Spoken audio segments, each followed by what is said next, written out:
Fala galera, aqui é o Vitor do Quadrinhos do Virto e hoje eu queria falar rapidamente assim por um quadrinho, porque eu acho que a grande graça do quadrinho desse aqui, no caso, é você ler, entender a história, que é Bill Finger, a história secreta do Cavaleiro das Trevas. E esse quadrinho aqui é lançado pela polêmica editora EA Script, que tem toda aquela situação no Catarse e tudo mais, então eu não sei como que é o acesso a esse quadrinho hoje. Mas a gente tem aqui o trabalho do Moro, do Freitas, do Zambi e do Silva, que acho que são todos parte da Script, se não me engano, ou a maioria deles. E essa história ela vai contar justamente a história do Bill Finger. Cara, é meio cansativo falar um pouco de quadrinhos desse tipo, que são os quadrinhos aí de referência a toda a treta e problemas de propriedade intelectual ou de criação de quadrinhos ou mangás. Então, eu falei aí sobre domínio público, eu falei sobre o quadrinho Decadência. Então, pra mim é um pouco difícil, é cansativo no sentido de ser difícil. É triste que a gente tenha que tocar nesses assuntos, mas é importante que eles sejam tocados para as pessoas valorizarem. Inclusive, quero ainda falar aqui no canal sobre a história do Stan Lee, Jack Kirby, todas essas tretas, mas Bill Finger. Bom, o que falar sobre o Bill Finger? O Bill Finger, ele é o pai do Batman. Eu acho que é o que dá pra gente falar. O Bill Finger é o cara que por anos e anos trabalhou aí na DC, na National Comics, e ele fez o Batman ser o que ele é. E outros personagens, aqui a gente vai ver na história, é uma história que é sobre o Bill Finger, mas ela mostra outros momentos e outros quadrinistas que foram surgindo, e quadrinhos, e como a indústria foi se movimentando na época, com heróis novos e equipes novas, e a revolução que o Kirby, Eisner e outros artistas trouxeram para o mercado. E a gente tem muito do Bill Finger. O Bill Finger, ele é um contador de histórias, e o Bill Finger, ele sempre quis ser esse contador de histórias. Ele não trabalhava com isso e tudo mais, e o sonho dele era conseguir chegar e falar: bom, eu vou trabalhar com quadrinhos, eu quero trabalhar com quadrinhos. E ele precisava sustentar sua casa, sua família. Ele virou vendedor de sapato, era o que ele tinha. E aí ele foi abordado aí pelo famoso safado Bob Kane, que por anos e anos levou aí a fama de ser o criador e o único criador do Batman. E o Bob Kane, ele deu um empurrãozinho na criação do personagem, e o Bill Finger foi lá e fechou tudo. Definiu como que isso seria. Tem até aqui a primeira versão do personagem que foi feita. E aí depois o Bill Finger, ele vai trabalhar em cima disso. E aí a gente vai ter a ideia do design, a ideia aqui, ó, mostra o quadrinho. Tá muito parecido com o Superman, então vamos mudar o design, vamos mudar algumas coisas. E aí a gente chega aí no design final, que foi visto na estreia do Batman,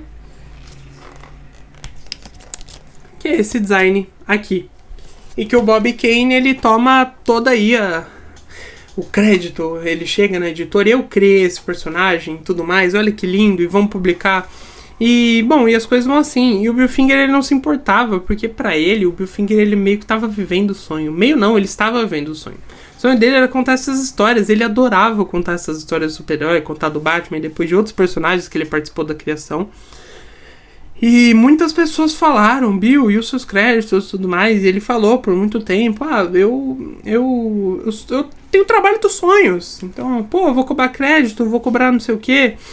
E é muito triste que um dos grandes aí, criador do Batman, cara.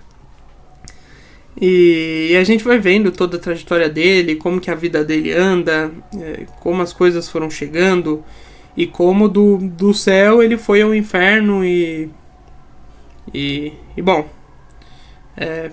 morreu sem ver a sua criação sendo dita que era dele. Morreu sem os créditos que lhe eram devidos, e ao mesmo tempo cumpriu a sua missão de, como eu disse, ele mostra aqui no quadrinho, a gente vai tendo a evolução do Batman, as evoluções que o Bill Finger ele vai fazendo nos desenhos, nos personagens. Depois ele trabalha com um artista e eles vão criando conceitos para os personagens, Robin, vilões, toda a galeria de vilão do Batman, Coringa, Duas Caras, Pinguim, e ele nunca recebeu crédito por isso. E começa a se tocar na vida quando ele vai trabalhar com outros quadrinistas e outros quadrinistas dão crédito para ele na capa. E ele fica, meu Deus, eu ganhei crédito e tudo mais, caramba. E ele começa às vezes a se ligar, mas pro Batman ele tava trabalhando com o que ele queria e trabalhando com a criação dele. E ele ficava feliz com isso. Então, é uma história importante. Se você tiver a oportunidade aí de comprar esse quadrinho, é o que eu falei, eu não sei como ele está sendo vendido. Se ele tiver vendido e disponível em algum lugar, eu vou deixar na descrição. Mas se não, confira aí a história do Bill Finger. Eu acho que a Pipoca Nanquim tem uma história, tem um vídeo sobre a história do Bill Finger. Se eu achar, eu vou linkar aqui pra vocês. Mas confira a história desse grande mestre, porque é um cara que mudou a nossa indústria do jeito que a gente conhece, não só como Batman, mas com outros personagens que ele também criou ou co-criou. E é isso. Que fantástica a história do Bill Finger. Triste, mas hoje a gente pode ficar feliz que depois de anos a família dele conseguiu um acordo com a DC e eles foram pagos, valores obviamente que não são divulgados, mas eles foram pagos pelo menos, que é uma coisa que a família Finger merecia. Então, muito obrigado para você que assistiu até aqui. Deixa o seu like, se inscreve no canal, ativa o sininho para não perder nada e comenta, por favor, comenta aí sobre o Batman, se gosta do Batman. Você sabia que o Bill Finger foi o grande criador, o grande arquiteto do Batman, de Gotham e tudo mais? É importante pra gente aqui, se você comentar no canal, o YouTube reconhece, dá mais visibilidade pro vídeo. Agradeço pra você que assistiu e a gente se vê no próximo vídeo.